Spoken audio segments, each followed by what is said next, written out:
rearranged. The levels are high in Gayiya. Luckily for you, because you are still here, you get to be a part of this beautiful journey. Welcome to another episode of your favorite talk show, Underrated, and I am your beautiful host, Gayiya.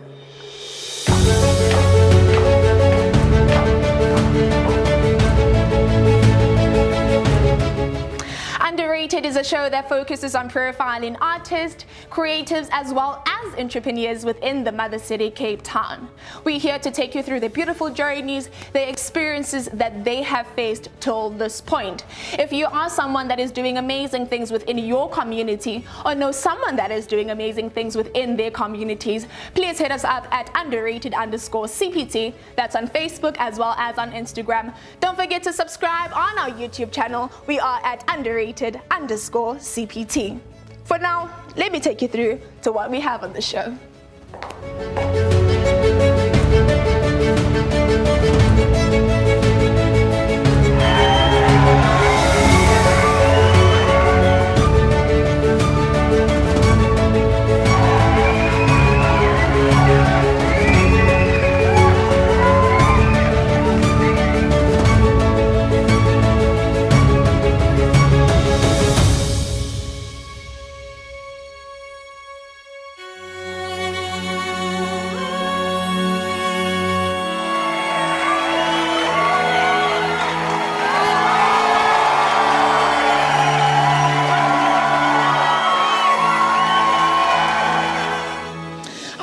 Show, I take you guys through what most people refer to as Obuloi. I'm talking about the practice of magical skills, spells, and abilities. Namhlanje, please help me welcome Abracadabra, international recognized comedy magician, Mawonga Gayiya.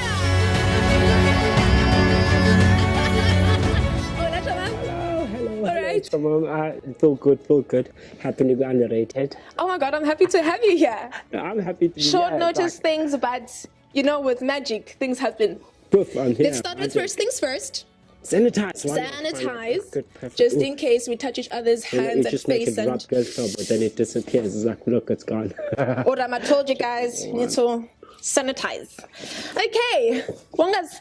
Hey, Njani. Right, Njani. No complaints, man. I'm happy. You look beautiful. Thank you. You don't look too bad yourself. Thank for you. A magician. I tried. Aren't you supposed to be wearing the hat and the stuff? Shame. I'm sorry because the recession happening, so the bunny rabbit is out of the cast, so I'm alone. So. What he said, guys. Of course. For abantu bangakwaziyo, like ngubani Mawonga.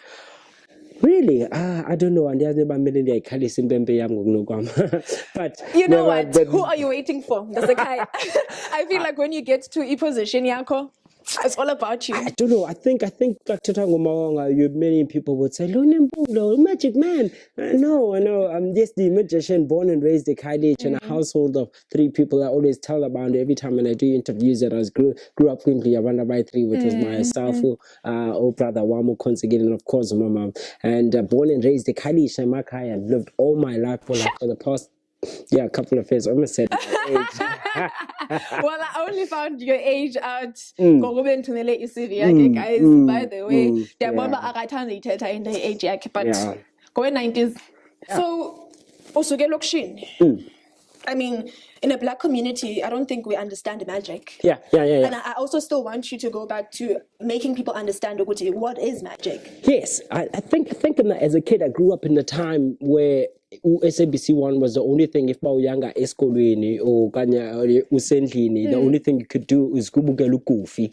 Bugela. I think I saw Peter Pan, Superman.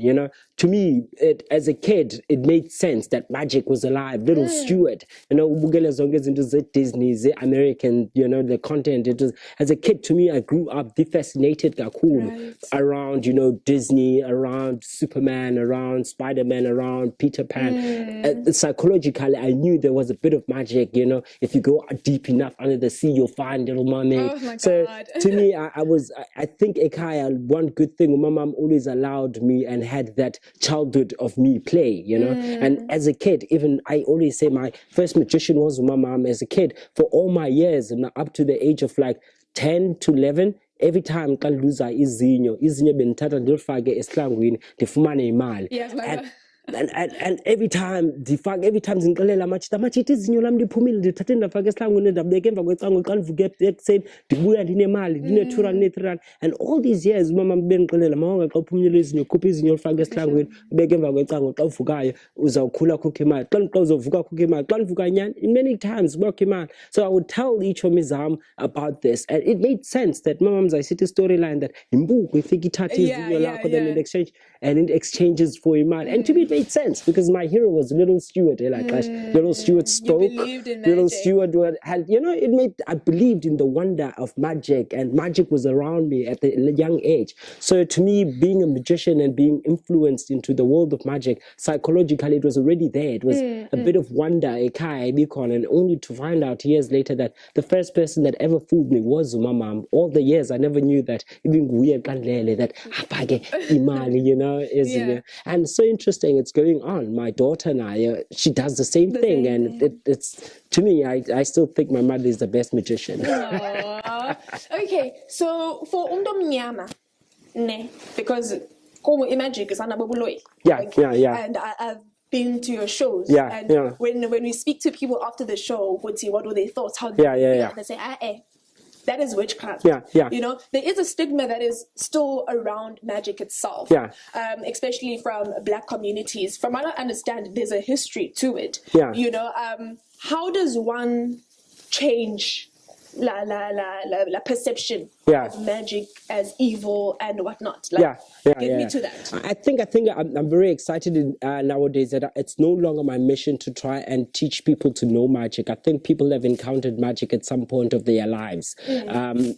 No matter in which type of form of magic. When I say magic is a feeling. Magic isn't necessarily a trick that a coin disappears or anything. Magic, to me, I always see it as a gift. I always perceive myself as someone that gives people a gift of wonder. I think the world has so much bad happening. People are dying. People, kids are homeless. There's so much bad. There's so much content and energy. If that the world is bad, and a little bit of believing in the fact that Christmas is not bad, believing that you can give someone a gift, excited, I unravel a packet upon by your phone.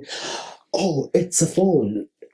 La feeling, that is magic, that feeling of being excited, of giving out wonder. And I think magic works the same way. It's just like an illustration. If I would give you a gift, like gift, the gift wrapped around the whole feeling, the feeling, it's the whole excitement of what can be inside.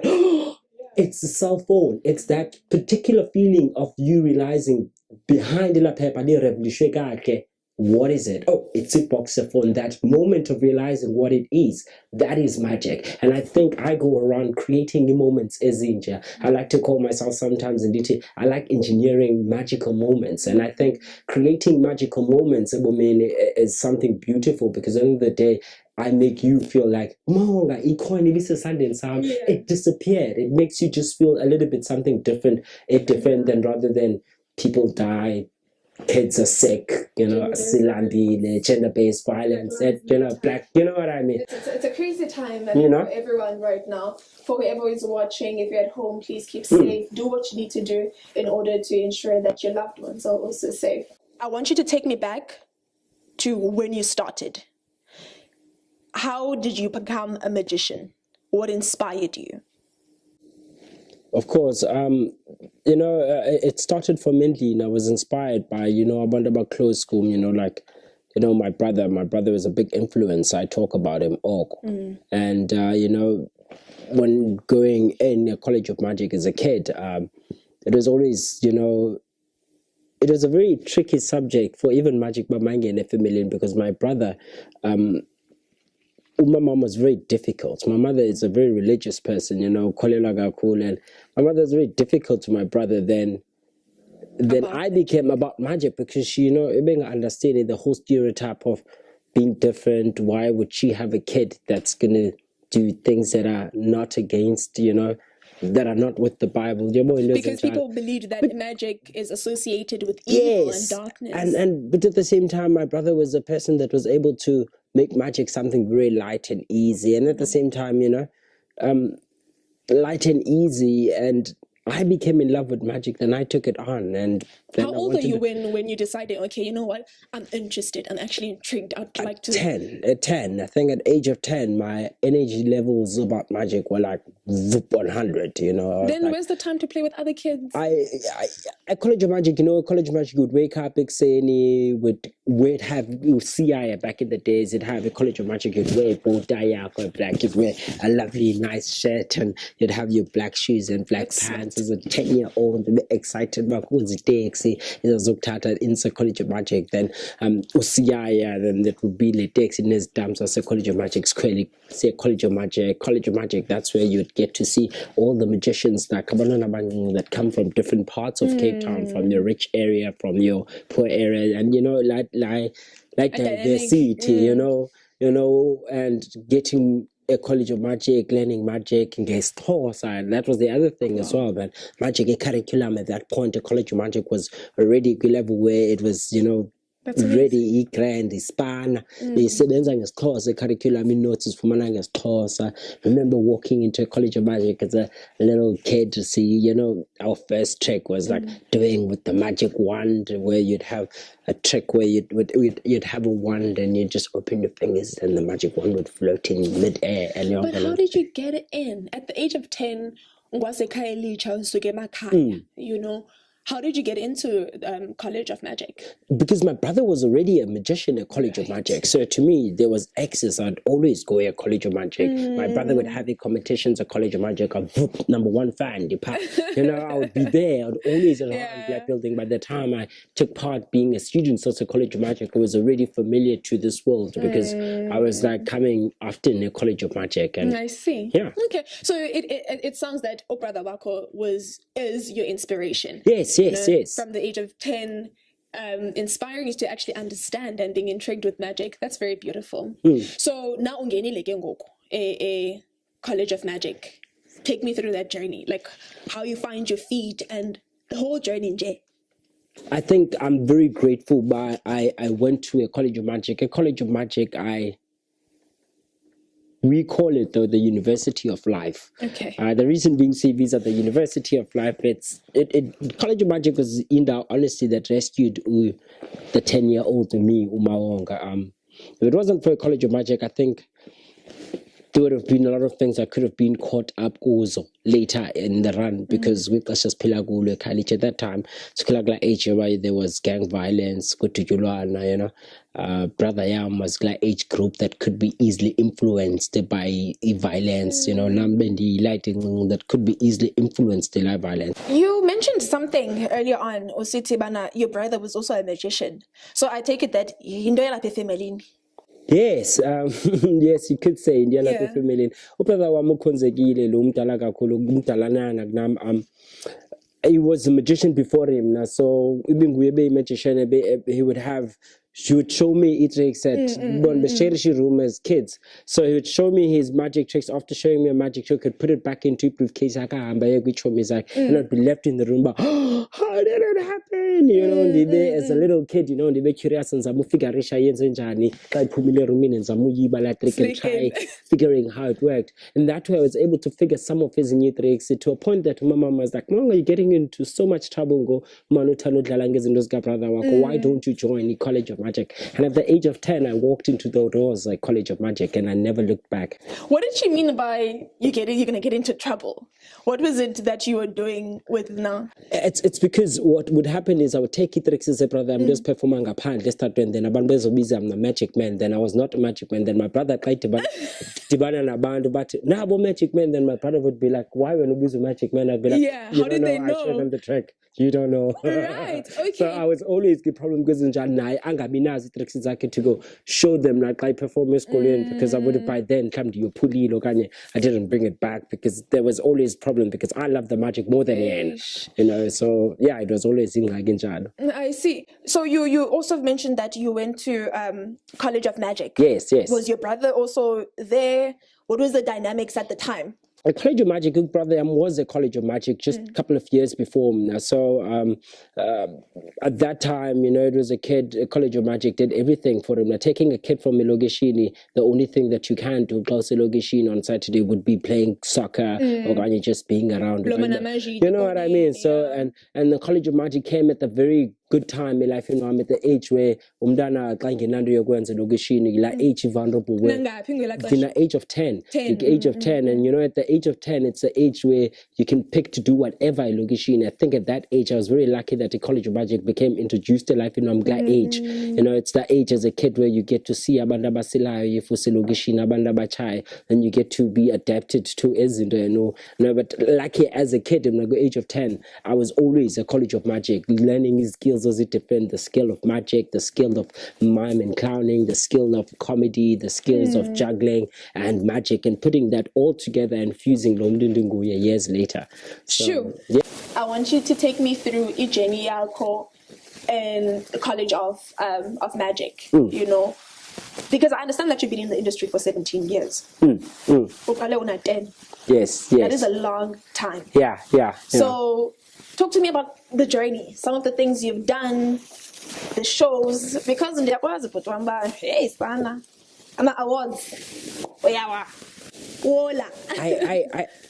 think I'm very grateful when I look at it. Teaching Amia Magic. I think if it wasn't for Magic, the Fernandez Booze, where I would have been as Umdan or Logeshi in a Kailicha to opportunities that Magic presented to me. People that I've met are people I never imagined in life that I'd come across. Places that I've been to and places that I've never imagined myself that I would have been. USA. I think, at the early age, in that for money opportunity, at the age of, I think I was 13, that for money opportunity. No, not 13, that was at the I was at the age 2008. of 2008. I was doing my matric. Yeah, I've been doing matric here, so close. Wasn't it that time when you were nominated to represent the Western Cape? Yes, that was later in the year. Before that, I went to a Las Vegas World Magic Seminars. World Magic Seminars is the convention is no longer around Shem. But it is a convention in the world where you get up to 5,000 magicians coming from all parts of the globe, like your greatest magicians, your greatest of the greatest, your David Copperfield, Chris Angel, Lance Burton, Penn and Teller, you name it. We're talking about people. I had an opportunity as a kid, DSS student, just before me deciding what am I doing or life next. Went to Las Vegas, competed in the World Magic Seminars where I was competing with the teenagers as 24 from around the world. Then I made it all the way to the finals where we're competing the magicians as a 6 that were selected from the world, and we're being judged by a panel, the panel of David Copperfield to Penn and Teller. Those are your big mega stars in Las Vegas. When you get to Las Vegas, so to figure, if you do not know Las Vegas is the hub of entertainment. You get there, big billboards, the entertainers, people that have theater is just designed for more, that no other magicians perform because it's just there. And I remember sitting in front row with Shoga, Lance Burton. Wow, Lance Burton is my favorite magician.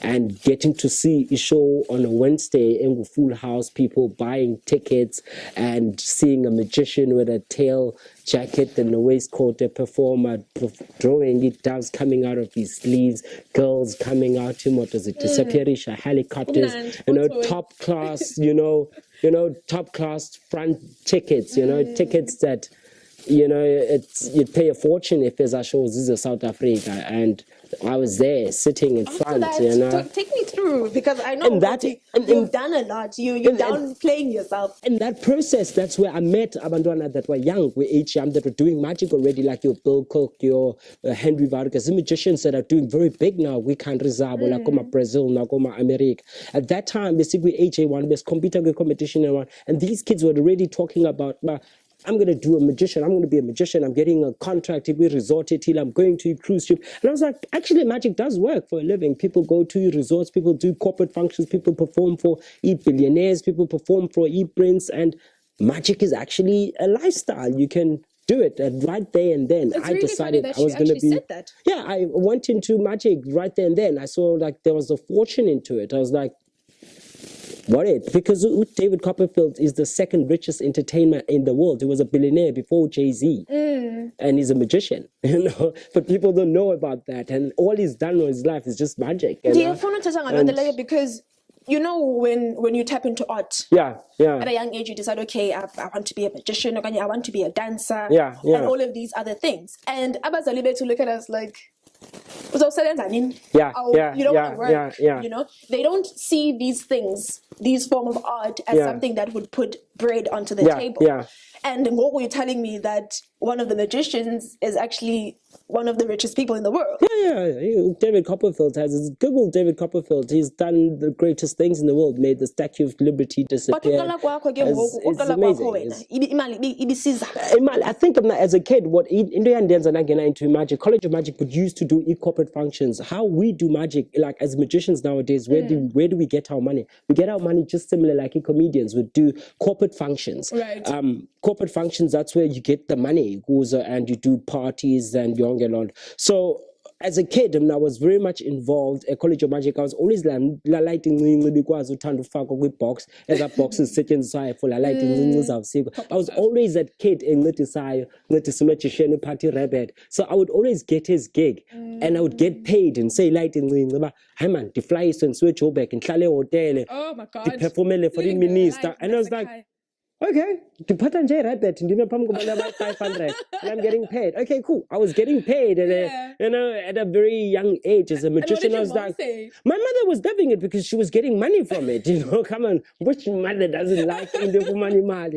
So at that age, there was a potential that magic. It's something, it's possible because I was tapping into making money in magic at an early age before I even left school. So to me, it was already a suggestion that I think university, I'm not doing it because it was never the sharpest knife in the drawer. And to me, when it came to those different subjects, the arts and culture, I'd always get a higher marks class in because I'd always presented very well, I was always good in Gulokal and I've always been in the entertainment industry. I was like, I don't think I'm going to waste time in studying easy. But I trust whoever Abafunda, I'm with them. I love education. I am for education. If you know me, I very much, I love looking into education. I'm very much a big fan of the education. But when it came to entertainment, I was like, there's something wrong, there's something in there. And at the same time, I looked at the odds, was like, in South Africa, it is a different time.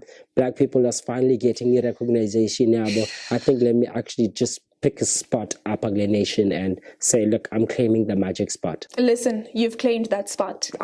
For those that don't know who he is at Mawonga, Gayiya. Check him out on his website. Do the bookings. If you have a kid, you want to do a party. A rich kid, he said.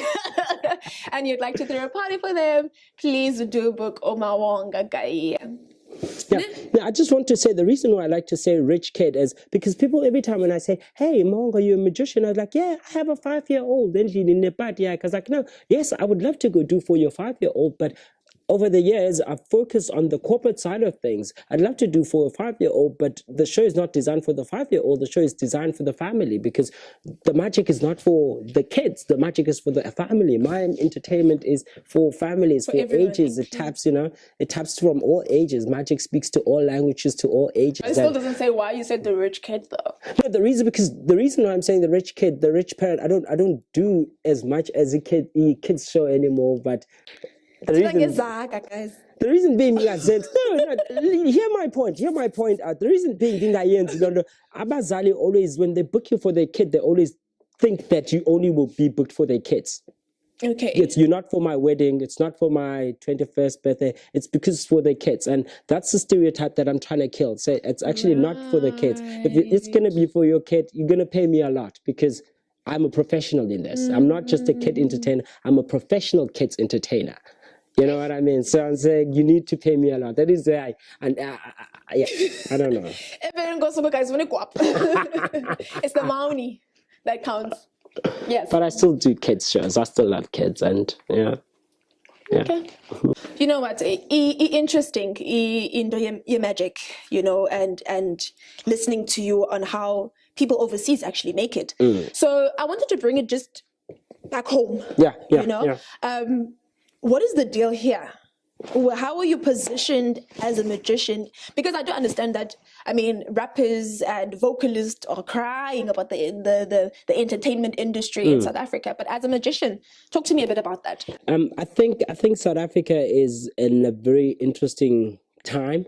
Where we really much looking into international acts, and we're looking into quality entertainment. We, you know, over the years, the actors that are being booked, not just on Magic, like in all sorts of spectrums as our entertainment, we bring a lot of like top class entertainment. So people in South Africa are slowly being introduced into quality entertainment. People are being introduced that there's more to it than just, you know, watching TV. There's literally going out and go watch entertainment, whether it could be comedy, whether it could be opera. But comedy is one subject, cool in South Africa. And magic is something that is also very much popular, because it is popular because with the help of TV, people see a lot of shows as player is Lalai, as Erishai, when in South African TVs, like your Dynamos, your David Blaines, you know, you name all these magicians as apparently in our phones nowadays. Magic is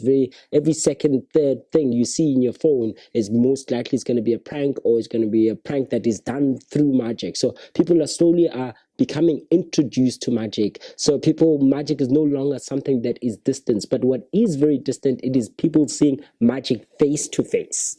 So because of that, I like the fact that there's already a conversation through social media, near phone, and TV that has the discussion around magic, which means it makes an topic and an interest around magic. People say, hey, actually I saw a magician. What if I bring a magician in my wedding? People are starting to have as a conversations. People are starting to attend their corporate functions and they see there's a magician. People start to understand, oh, actually magicians fit with corporate functions. Magicians don't only just fit as entertainers to pull a rabbit out the hat. Magicians help now as motivational speakers. I know a lot of good magicians in South Africa that are doing very well in terms of helping team buildings through magic, because magic is a very good art form in helping in terms of creating confidence at any person. You know, there's people that do like sessions for CEOs, you know, and your top millionaires through magic, where they teach them simple tricks. I want you to take me through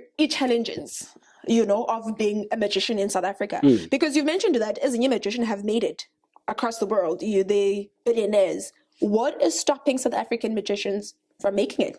It's you know, I wouldn't say there's much stopping South Africans from making it. I think we had start to say, or there's a couple of good magicians that I can think of. When the first question is like, what is stopping us from not making it? And the first question was like, who's making it? And I can automatically think of names. You know, there are people that are making it very well in the circuit of magic, and names like your Larry Sofa, names like your Mo Magic, you know. And there's a couple of magicians, the list goes on. And the circuit of magic in South Africa is not that big, you know. It's technically speaking, it's not that they're not making it. It's just that the awareness that magic is there. It's the awareness of, I can book a magician. Technically, that's it, I think.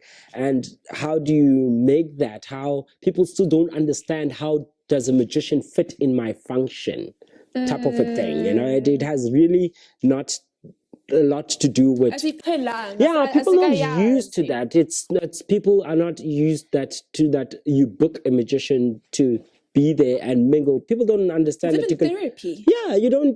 People don't understand that you book a magician and have him just there to mingle amongst your friends. And just, we are the salt. Someone like one of the magicians, my producer likes to say that magicians are like the salt in a meal, you know. We're not too much, you know, in an event. We're just the taste, you know. We're just there. We just like, you know, we some English. So when you book magicians, people are just not aware where magicians fit, you know. They just know that magicians are people that cut people in half. They can go to a theater and go, you know. And what are you doing currently? What I'm doing to bring that awareness. What I'm doing to bring that awareness is that I'm very much a big fan of comedy. Okay. So if you know me very well, but because of that, I've adapted a style of doing my magic through comedy. That's And why you call yourself a comedy magician. yes, I prefer to call myself a comedy magician because I've always had that approach of the comedic way of showing your magic. I think people are very much, it's easier to display, to sell yourself as a comedy magician than as a magician because it's easy to fit in comedy clubs. And, you know. So you're already broadening your brand as a whole. Yes, because comedy is mainstream than magic. You can't do one thing. It's So at the same time, I'm very much a big fan. Audience, I think the first audience I'd go to, if I'd look for an audience that would watch magic, I'd go to audience comedy, you know.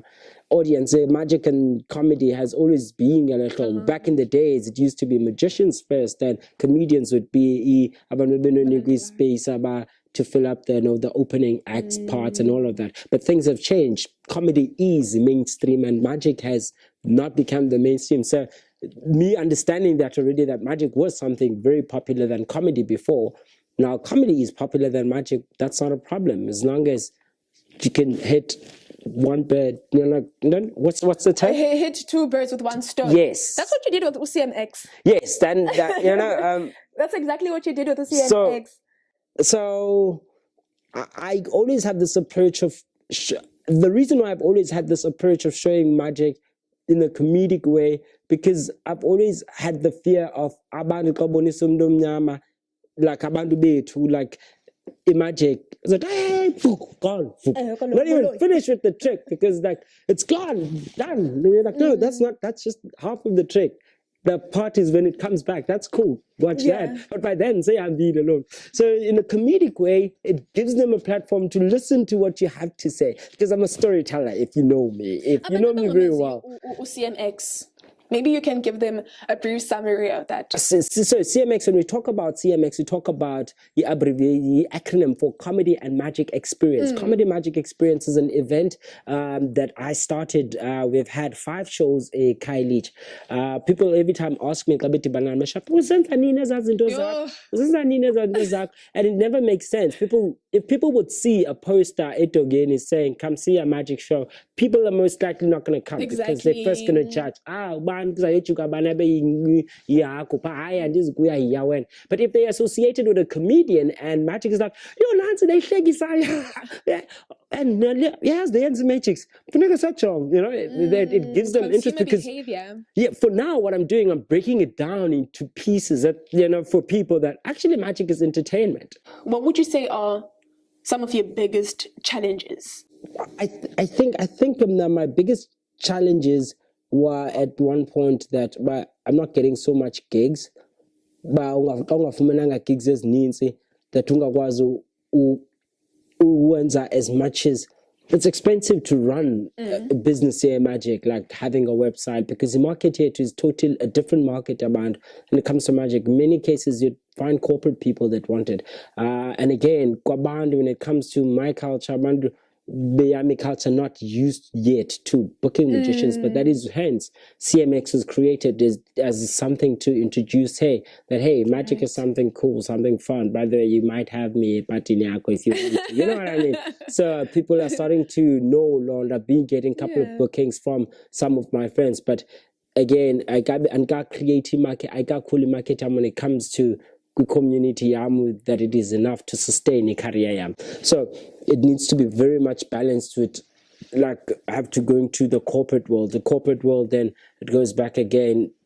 It's Cape Town entertainment when it comes to you do get the gigs, but you're not always the first option. But unless if you are of good, you're a good highlight act, if you're a big act in that particular act, then most likely you get the gigs.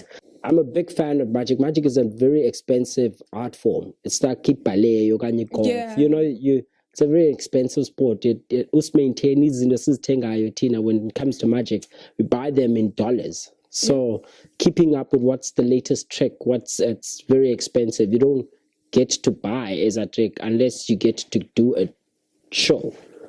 From that show, you're able to take a certain amount, and you buy a trick, then you're able to practice that trick, put it in an act, so the act cool. You buy the props in dollars? Yeah.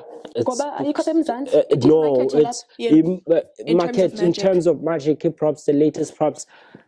It's best just from overseas. The creator overseas because people are more. There are a lot of magicians overseas. It's a market bigger like a China and it's a bigger market, and that's where they create the best magic.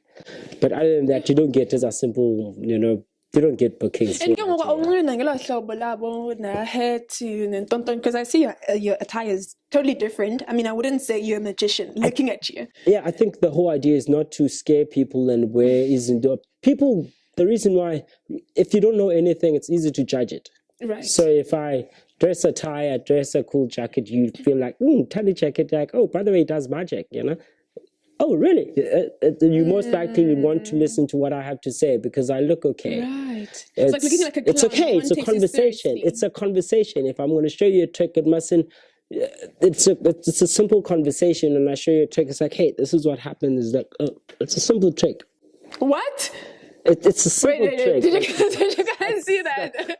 Did you guys see that? No, but I'm hoping that we can zoom in and replay how he just did that. I could actually teach you later, and then you could have maybe have a segment or you teach that. I feel like a little kid.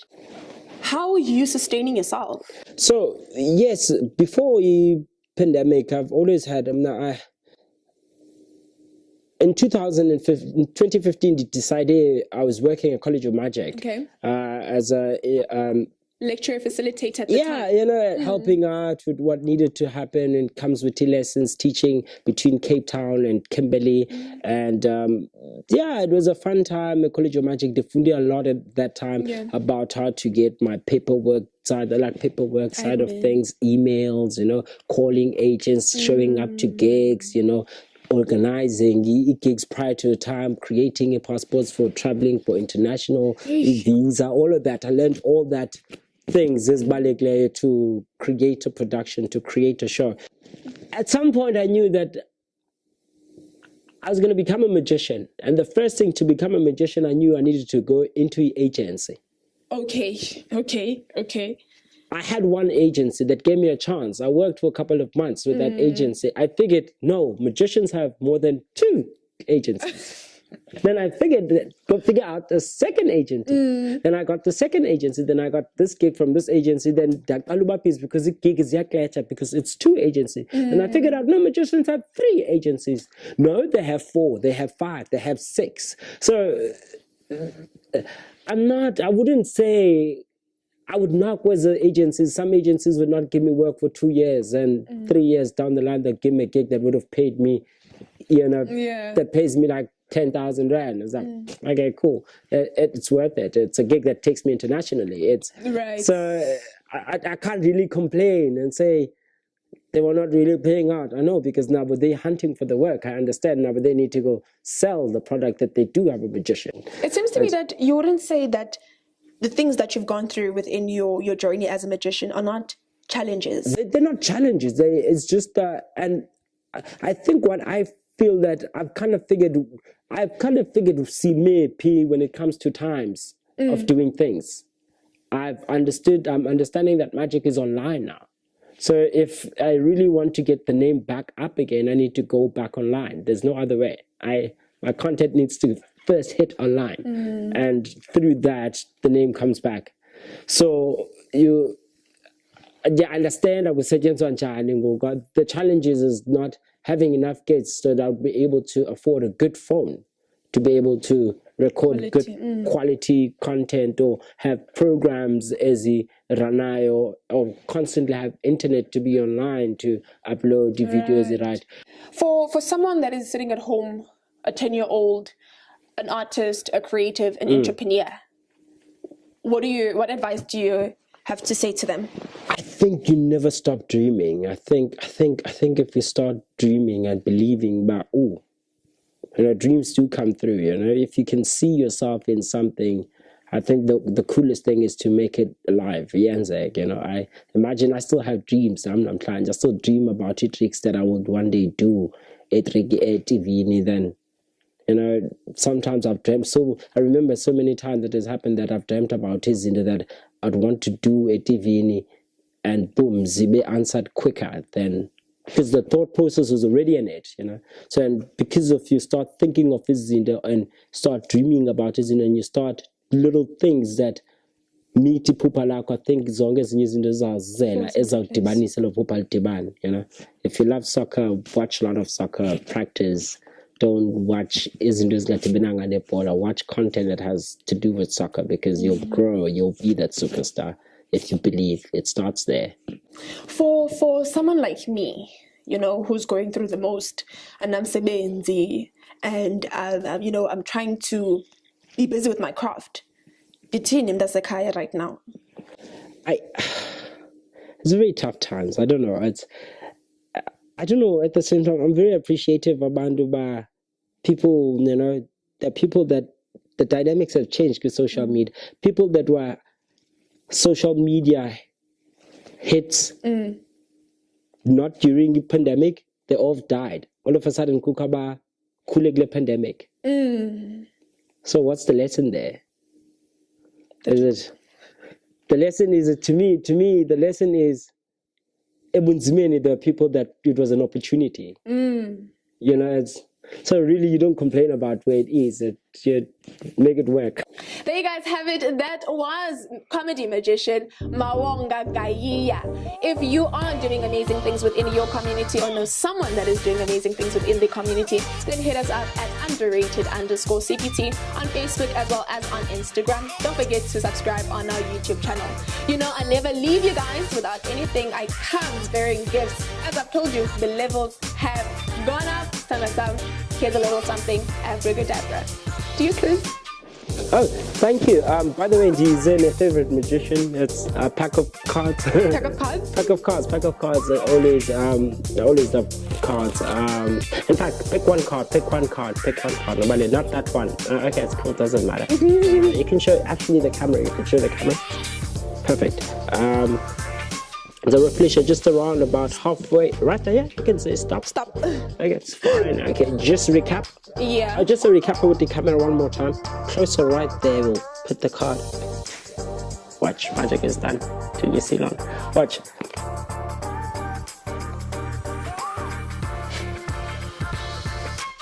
We'll find one card. We pack your game. The card. What is your card, though? It'd be amazing if it would be your card. I think I'd be amazed now. I get. Where's your card? I get. Guys. No, but that was the card. no, but what color was it before? It was blue. I know it was blue because it's just play with your imagination. You know what? Juices are man. Book him at Mawonga Gayiya.